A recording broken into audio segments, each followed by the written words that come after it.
Welcome to Reddit Junkie, where we post Am I the A-hole posts daily. AITA for refusing to reconcile with my parents and brother after he stole my girlfriend, even though I'm the only match for a bone marrow transplant he needs to survive. Throwaway account. Obviously, this is going to sound like the plot of a melodramatic soap opera, but I promise you this is my real life. And somehow, I'm the one being painted as the villain. So here's the backstory. I, 34M, was once part of a family. Not a perfect family by any means, but functional enough. I was the oldest of two boys. My younger brother, Thomas 32M, was always the golden child. I was the quiet, nerdy one, kept to myself, got good grades, didn't ask for much. Thomas was the charming screw-up. He got into fights, scraped through school, and still got all the attention. But I was used to that. I didn't even resent him back then. We were just different people, and I figured we'd go our separate ways in adulthood. When I was 22, I started dating a woman named Clarissa. And yes, that's her real name. I know people usually use fake names on here, but I don't really care about protecting her privacy. Not after everything. Clarissa was smart, funny, and beautiful. We met in university and hit it off almost immediately. I really thought she was the one. We moved in together after a year. I was serious about her. I thought she was serious about me. But then Thomas started coming around more often. He'd just dropped out of yet another job and was crashing with our parents. He'd stop by our apartment under the guise of catching up, but in hindsight, I should have seen it for what it was. He was testing boundaries, seeing what he could get away with. He flirted with her, right in front of me. Playful at first, jokes about her cooking, teasing her about her books. I chalked it up to his usual crap. Clarissa always laughed it off. I asked her once, only once, if it bothered her. She said, "He's your brother, babe. Don't be jealous." Turns out I wasn't being jealous. I was being naive. I came home one day after work and found them together. I won't go into detail. You can fill in the blanks. My world collapsed. They didn't even look ashamed. Clarissa just stared at me and said, "I didn't mean for this to happen." And Thomas, my own brother, had the audacity to say, "You two weren't right for each other, man." I just helped speed up the inevitable. I left, moved out that night, blocked both of them, blocked my parents too after they tried to talk sense into me, claiming I shouldn't throw away family over a girl. Over a girl, my girlfriend of 3 years, who was practically my fiancé. That was 10 years ago. I never spoke to any of them again. Life moved on. I went back to school, got into software engineering, built a decent life. I met my now wife, Alina, 6 years ago. We have 2 kids. My life is full and happy. And quiet. I like quiet. A few weeks ago, I got a call from a hospital coordinator. I'm a registered bone marrow donor. I've been on the registry since I was 20. She told me I was a match for a 32-year-old male patient with a rare form of leukemia. I didn't think much of it, just that it was a coincidence. I agreed to come in for further testing. Then came the kicker. I got a message on Facebook from my cousin, Sarah. Haven't heard from her in years. The message said, "Please don't ignore this. Thomas needs a transplant. You're the only match. They found you through the donor registry." I didn't respond, but the hospital confirmed it a few days later. The 32-year-old male match is my estranged brother, Thomas. He has cancer. He's dying. And apparently, I'm his best chance. He and Clarissa got married 6 years ago. They have 3 kids now. The youngest is 4. I've heard all of this secondhand. Through Sarah. Through a couple other family members who suddenly remembered I exist. Apparently, the whole family is begging me to do the transplant. Clarissa even wrote me a letter, which I shredded without reading. They want me to save the man who gutted me like a fish and walked away with my life.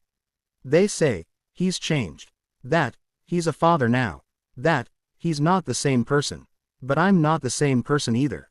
I built this piece. I bled for it. My wife supports whatever I choose. She told me I don't owe anyone anything, but that I should only decide based on what I can live with. And that's the question, isn't it? Could I live with letting my brother die? Maybe. Could I live with opening this door again? Absolutely not. So here I am. I told the hospital I'm unwilling to donate. I don't want to hear from them again. I blocked Sarah. Blocked everyone. My phone's been quiet for 2 days now. But I still wonder. AITA. Reddit comment section. That's _messed up 42. NTA. The audacity of your family is unreal. They threw you aside for your brother's convenience and now want you to play savior. Nah, Actions have consequences. You, Fruzenbagel. This is one of those, you reap what you sow, stories. I'm sorry your brother is sick. That doesn't mean you owe him your body. NTA 100%. You, third cup of coffee. I'd say nah in a broader moral sense. I wouldn't judge you if you walked away. But if you ever consider donating, do it for your own peace of mind, not for them. Not even for him. Just for you. You, Clarissa Kang of herself. Op naming names like a legend.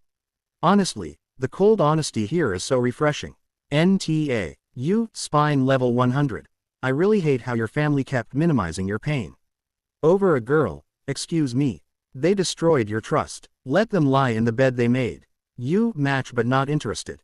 If you donated, it might save him, but then what? A lifetime of guilt tripping and forced family reunions. Nope. Good boundaries. Update 1. It's been a few days since my original post, and I wasn't planning on posting an update so soon, but here we are. To everyone who messaged me or left a comment, thank you. Your support gave me a strange sense of validation I didn't know I needed. And, honestly, I needed it more than I thought. The last few days have been a whirlwind. The day after I made the post, I received an email from my father. It was short, not emotional, not apologetic, just, we would like to talk. There's something we want to offer you. Call us. I didn't. Instead, I waited. Then my wife told me Clarissa had sent her a message. Yes, Clarissa. Clarissa, the woman who cheated on me with my brother, the woman who married him, who has 3 kids with him now, reached out to my wife. Not even to me. My wife didn't respond immediately. She showed me the message first. It said, "Hi, I know this is really strange. I don't know how to begin. I know we've never met, but I'm writing because this is bigger than the past. It's about life and death now. Please, can we talk?" We didn't reply. The next day, I got a phone call from a number I didn't recognize. I usually don't pick up numbers I don't know, but for some reason, I did. It was Clarissa's mother. I hadn't spoken to that woman in over a decade. She said, "Sweetheart, I know this is strange, but Clarissa is beside herself. Thomas, your brother, is in a bad place. The treatments didn't work. He needs that transplant. You're a match. We all just want to talk. Can we please talk?" She was crying. I felt nothing. And then came Clarissa's stepdad the next day. 3 different people, all reaching out. Not a single one of them apologized for the way they treated me back then. Not a single one mentioned the hell I went through. Not even a, "Hey, I'm sorry for what happened." Then, just today, I got a package. It was a thick envelope. No return address. Inside was a letter, printed. Not even handwritten. "We understand this is difficult. Please understand that Thomas is dying, and you are the only one who can save him. We want to help make this right. We are offering $150,000 to help you and your family.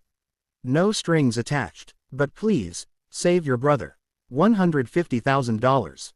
They called it help. I call it what it is, a bribe. They're trying to buy my bone marrow." My wife and I sat in silence after reading the letter. She finally said, "They haven't even tried to apologize. And that's the crux of it. It's not even about the money. They've never said sorry, not once in 10 years. They didn't come to our wedding. They've never met our daughter. They haven't seen me since I walked out after Thomas and Clarissa betrayed me. And now that they need something, now they come crawling out of the woodwork. And Thomas still hasn't said a single word. He's the one dying. He's the one who needs me. And he's the one doing nothing. No apology. No explanation. Not even a message. He's just letting everyone else beg on his behalf, like I'm some ATM dispensing forgiveness and marrow." I told my wife I don't know what to do. She looked me dead in the eye and said, "If it were me, I wouldn't do it." The worst part, I know she's right, but I also know that if I don't do it, and Thomas dies, well, I don't know if that would keep me up at night. Or if I'd sleep better than I have in a decade. What would you do? Top comments. You, cynical medic. Not even a direct apology, and they want you to save the brother who ruined your life.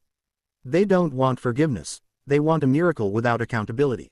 You owe them nothing. You, downvote Fairy 666. That $150,000 isn't a gift. It's hush money. It's, "Here, take this, and now we can pretend like we're a good family again." Don't fall for it. If they meant it, they'd have started with an apology, not a check. You, Midnight Echoes. Why hasn't Thomas spoken to you himself? He's the one who should be begging, not sending his flying monkeys. That silence says everything. He thinks you're already his savior. Screw that entitlement. Update 2. If you're new here, welcome to Reddit Junkie, where we post daily AITA stories and their updates. This is update 2 to the story where OP's estranged brother, who stole his girlfriend 10 years ago, now needs a bone marrow transplant, and OP is the only match. I've read all your comments. And I sat with them.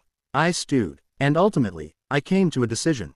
I called my parents and said I was coming over, with the money. It was the first time in 10 years I had stepped foot back in that house. The moment I parked in front, the memories rushed in, painful, jagged, vivid. My wife waited in the car. I told her I didn't want her coming in for this. She agreed without arguing. She knew I needed to do this alone.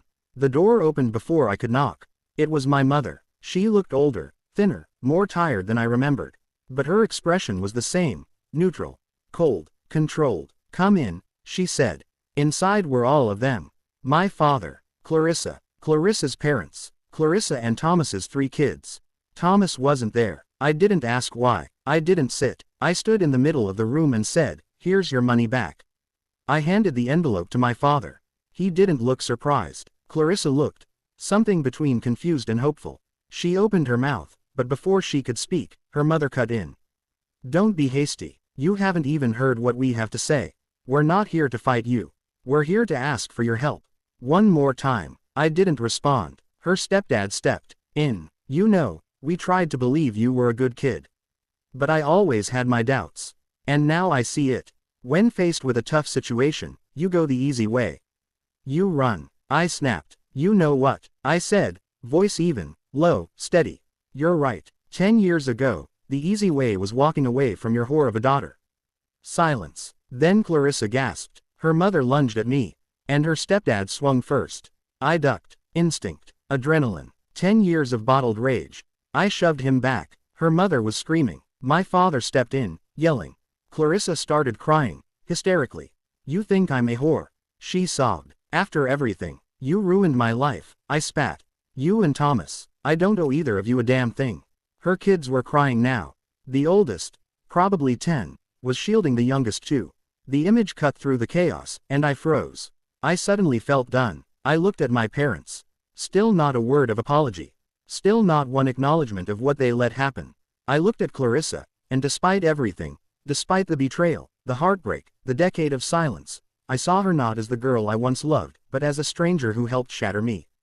And I walked out. No one followed. My wife didn't ask questions when I got back in the car. She took one look at my face and said, "Let's go." Top comments. "You, sad cabbage roll.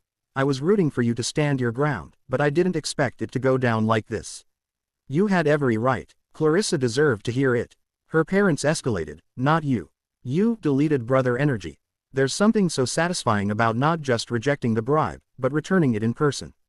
No apology from them. No accountability. They just expected you to cave. You, 6th string down. Clarissa crying now. Where was this emotion when she and your brother destroyed your life? I hope she cries every time she remembers what she did. Final update 6 months later.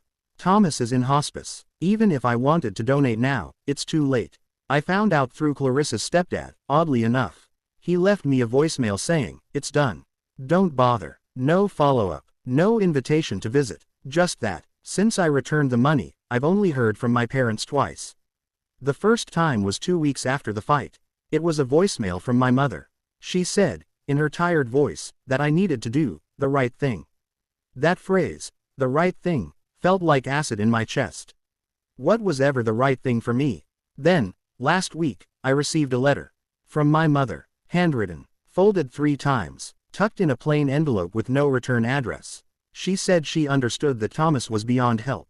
She wrote that she had truly believed, deep in her heart, that I would come through, because I had always been the strong one. The forgiving one. She said she had spent 10 years missing me, but never thinking she'd never see me again. Not really. And she admitted she had never apologized because she didn't want to acknowledge what they'd done. She wanted to pretend it hadn't happened. In her words, losing one son, we grieved in silence. But now we're losing both. One to death, and one to shame. And I wear the shame like a coat I can't take off. She told me she was scared. That she looks at Clarissa and the children, and it breaks her. Your nieces and nephews, because yes, I still think of them that way, will grow up without a father. And it breaks me, because I raised 2 sons. And I let both slip away. Then she said something I never expected. If you are not willing to save your brother, I understand. And I don't expect you to be at my side in my final moments. I don't ask that of you. I only ask that you live a full life. That you find joy in your wife, in your family. That you never have to experience what I am going through now. She ended it with, I love you. I always have, even if I didn't show it. My father signed the letter. But there were no words from him. Only a sentence at the end, in my mother's handwriting. Your father cannot speak of this, but he hopes one day you will forgive him. I sat with the letter for an hour. Then another. Then another. It sits now in a drawer. Not ripped, not burned, but not reread either. I don't know what to make of any of it. Thomas is dying, and I am alive, and for the first time in a decade, I feel lighter. Not because I won, not because I got justice, but because I finally made peace with my decision. To leave, to say no, to protect my peace, my future, and my family. Final update. 1 month later. My brother passed away a week ago. Peacefully, I've been told. In his sleep. I didn't go to the hospice. I didn't attend any memorial. But I didn't turn off my phone. I didn't block anyone. I just waited. Today, Clarissa came to see me. Alone. She knocked. I opened the door. We stood in silence for a long moment. My wife wasn't home. The kids were out with my in-laws. Clarissa looked like she hadn't slept. She didn't cry, but her face was puffy, eyes red. She held out an envelope. This is from Thomas, she said. He wrote it a few days before. I didn't want to take it. My instinct was to shut the door. But something in her face, the way she didn't plead, didn't try to force it, made me accept it. She nodded and walked away. I opened the envelope slowly. It was a single piece of paper, folded in half. I recognized his handwriting immediately. Hey, if you're reading this, I'm gone. If you've gotten this far into the Reddit saga, I guess that's not a spoiler. I've thought a long time about what to say, and I know I don't have the right to ask for anything. But I still wanted to write. First, I'm sorry. That word doesn't fix anything. And I don't expect it to. I think about the day you left. I think about all the years between. And I feel a sadness I don't talk about to anyone. Not even Clarissa. Because how can I? How do you mourn the brother you exiled? I was scared to die. Not of pain, or even the unknown. But of leaving my kids behind. Of them not remembering me. Or worse, remembering me and feeling disappointed. I hope Clarissa tells them the truth. Not the sanitized version, but the full picture. I made mistakes, but I loved them. And her. I know that's the sticking point. Her. I loved her. I still do. And even with everything that happened, if I had the chance to go back and do it all again, knowing the outcome, I'd still do it. That's the truth. But that doesn't mean I don't regret what it cost. I don't ask you to forgive me. I don't deserve it. But I do ask you this. Let it go. Let go of the anger. The pain. The need to be right. Not for me. Not for Clarissa. But for you. You have a family now. A life. And I don't want my memory to keep you chained to old wounds. Live well, brother. Be better than I was. Thomas. I folded the letter. I sat for a long time, just staring at the grain of the table. And I cried. Not for him. Not really. But for the boy I used to be. For the brother I lost long before he died. For the parts of me that were still stuck in 20-year-old pain. I don't know if I'll ever forgive him. But maybe I can stop holding on to the rage like it's a lifeline. Maybe I can let go. Just a little. If you made it this far, thank you for being with me through this story. If you've liked this video, please consider liking and subscribing. We post daily AITA stories and updates here on Reddit Junkie. Until next time.